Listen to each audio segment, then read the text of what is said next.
Hi, it's Luther here.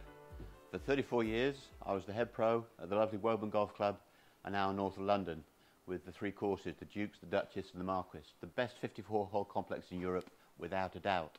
And if you remember there, you find yourself under trees on the pine needle dust with the pine cones and dead squirrels, and you've got to play the shot out from under the canopy. You may be a member at a links course and you'll be very proficient at hitting the ball high for downwind and low into the wind. Now, the conventional wisdom has always been that you punch a low shot. Now, you can hit a low shot with a punch, but it does have disadvantages. This is traditional wisdom.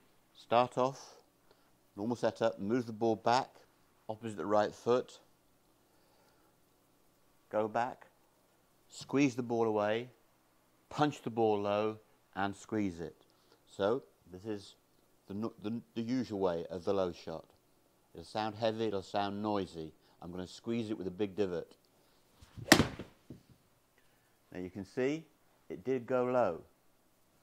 The trouble is, if you do it on a golf course off turf, with that punched impact, although it's going low, it's loaded with spin.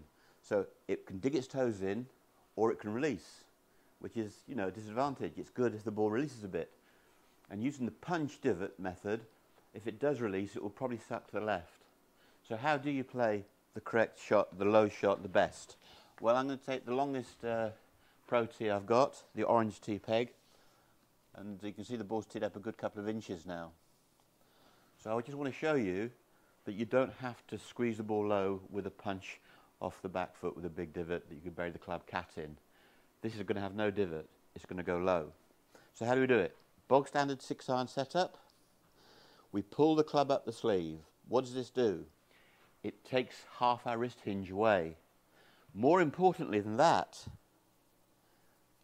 this technique makes the forearms very quiet. So if you do get draw spin, it's very mild.